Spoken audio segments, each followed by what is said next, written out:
And I'll start with Senator Hughes on her questions for therapeutic goods. Thank you. Just wait for Professor Skerritt. Well, it was only 8.5 hours for an hour session. I think we did well. Good evening, everyone. Vaccine rollout's pretty important. We couldn't ask the same question 85 times. But anyway, moving on. Professor Skerritt, wouldn't be smart hoping you about could... questions about I vaccine paid rollout. you the respect of Please ask listening. the questions. Ask the Senator questions. Watt. Senator Hughes. Professor Skerritt, I was just wondering if you could give us an update with regards to the doctor training program being rolled out around the nicotine requirement for nicotine prescription in order to maintain the personal importation scheme.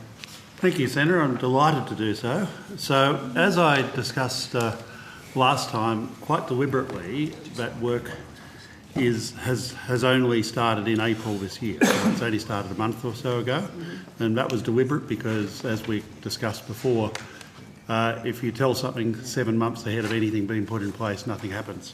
So we've been doing a number of things. We've been working firstly together with the RACGP on the development of new or updated clinical guidelines for the use of e-cigarettes as one option in smoking cessation. So we've had a number of teleconferences, videoconferences, discussions with the team from the RACGP on their new clinical guidelines.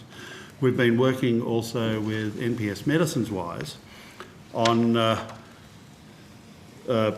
materials on the web and on doctor webinars. They actually get quite a significant reach on their doctor webinars, and they also do practice visits. And we've actually recorded two doctor podcasts. We also have worked with RACGP, who have kept their members up to date with all GP emails for their quite extensive membership. I also was the keynote speaker at the largest national conference of GPs.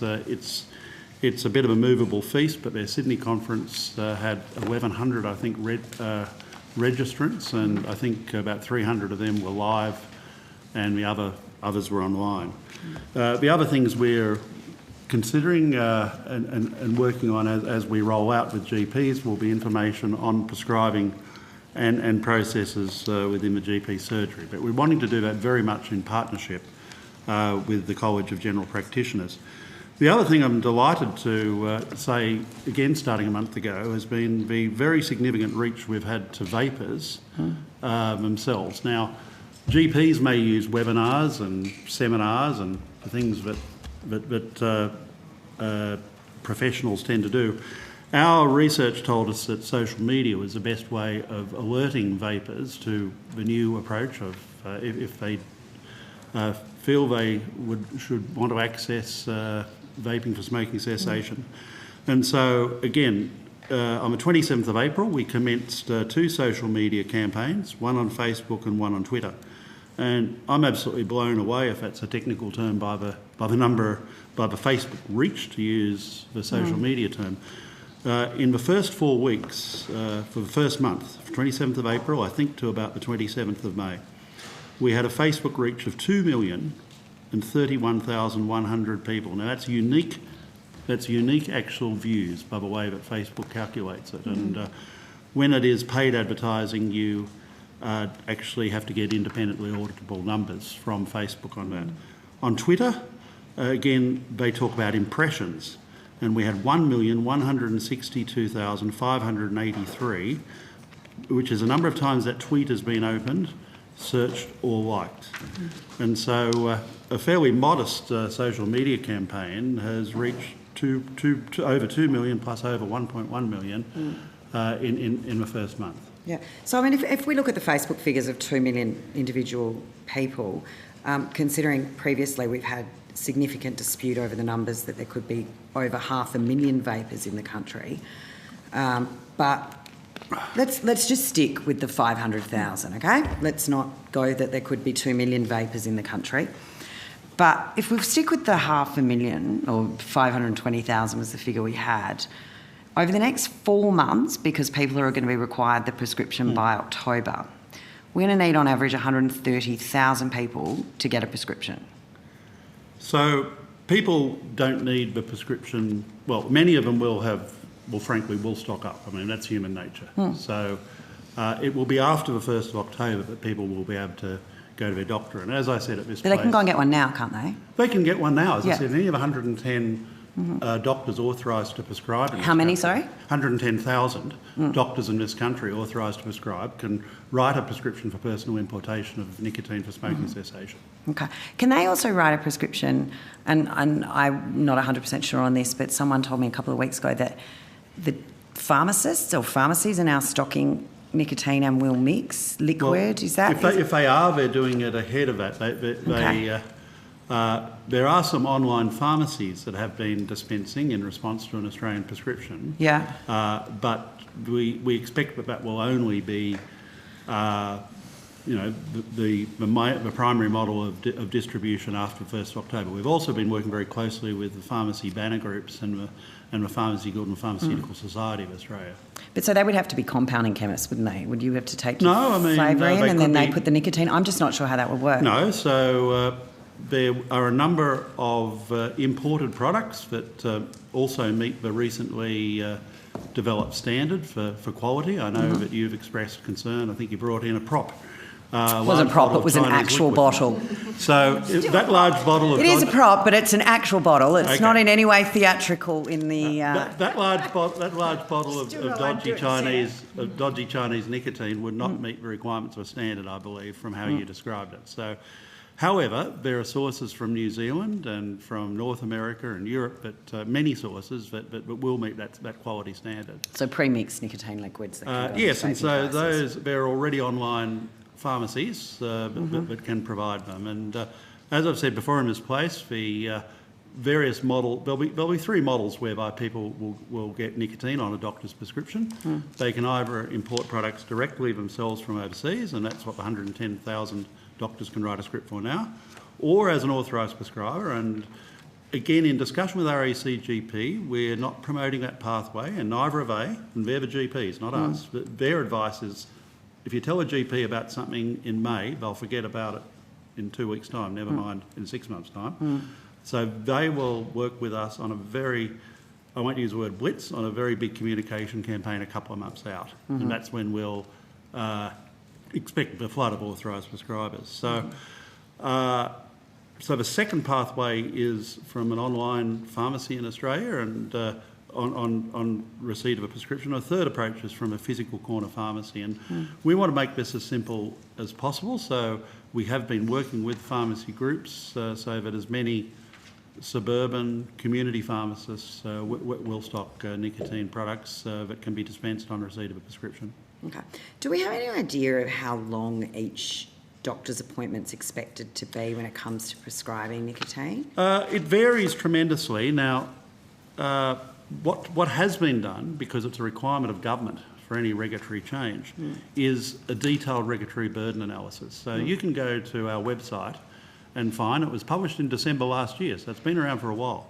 You can find a very detailed analysis that was done by health economists that looked at that, and it modelled a range of things. It by a number of interviews and talking to doctors and talking to vapers and so forth, it modelled different lengths of appointments. So some people will include this in their general appointment because sadly smokers tend to have a range of other issues. They might be on anti-asthmatic drugs. They often will be on anti-diabetes or antihypertensives. It comes with the cohort who are often smoking. But it also modelled there being, for many people, up to 2 unique doctor's visits a year of between 10 and 20 minutes. And it looked at the cost of all those extra doctor's visits, and that's a requirement of government, and it's checked by the Office of Best Practice Regulation, also known as the Regulatory Burden Police. And so they've costed that. If you want to use a model of 500,000 smokers, the annual regulatory burden is about $9.90 per person. Yeah. I guess what I'm more concerned about, rather than that specific cost, is at a time where we've just spent 8.5 hours on 1 hour of estimates with regards to the vaccine rollout and talking about how we speed this process up and we increase access and we make sure people are getting that vaccine done. I mean, are we not making it considerably harder or making a rod for our own back by 500,000 people now having to have additional GP appointments to get a prescription for nicotine, taking the GPs out of potentially distributing vaccine, or are we looking at combining the two? I mean, it just The seems added- to me a well- very strange time to be burdening GPs Well, with the additional added prescribing. burden, and this was, of course, done during the period of COVID, the added burden in terms of numbers of additional bespoke GP appointments was actually felt to be quite small. Don't forget that 9 out of 10 people visit a GP every year. There are this 10% of people who either are very healthy or in denial. So 9 out of 10 people visit their GP every year. And again, it's a bit skewed for smokers, but the average smoker, I have told, visits their GP anywhere from 4 times up. So the usual thinking is that the majority of visits will be tied in with getting my script renewal, or by the way, your blood pressure, I want to check it. The regulatory burden people did model in additional follow-up visits. So the GP may say, well, okay, let's try you on e-cigarettes for 3 months and I want to see how you're going. And so there are additional visits tied into that. But in the scheme of things, when there are so many doctors' visits happening every year, it was not felt that this was an additional impost. And again, when we talk to the people at the coalface, the general practitioners, the RACGP is not going, oh, this is terrible, there's no way we can cope with these additional visits. They see that the best way that they can help people give up smoking is to have the coaching, mentoring, partnership of their doctor, and they're welcoming the opportunity to be involved. Now, that may or may not end up in a prescription for e-cigarettes. So there may be some doctors who say, look, I know you're pretty strong-willed, why don't you just go cold turkey and see how you go for a month and come back? So, so they're welcoming the opportunity because they see that one of the most valuable gifts they can give as a GP is to help someone give up smoking.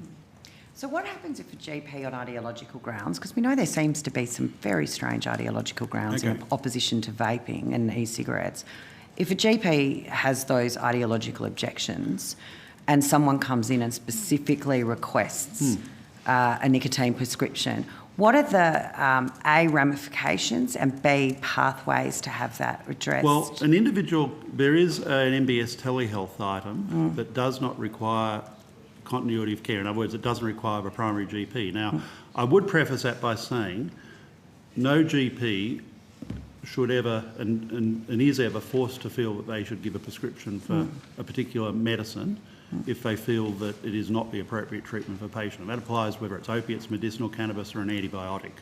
You know, GPs have parents with sick kids coming in all the time with runny noses and it's really a virus. So GPs... Yeah, but this is more ideological. People aren't ideological against a runny nose, but they're ideological against This has been around for e-cigarettes. 50 years with the contraceptive pill. Some Catholic GPs refused to prescribe. I remember when I was a student in the 70s.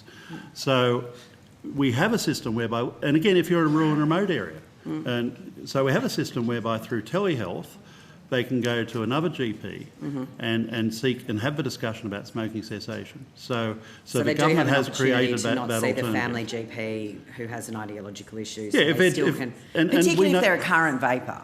And look, and some it's a bit like, well, GPs vary about prescribing behaviour, but there is this alternative. Now, I'm not saying the alternative GP using telehealth will automatically prescribe this. They may say, I want you to try patches for a month and come back to me first.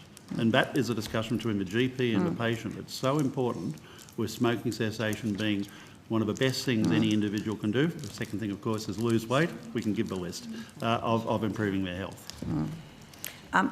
Okay, I'll leave it there, Professor Skerritt, because I know Thank you. Senator Abetz has just walked in and I'm sure he's going to continue. Senator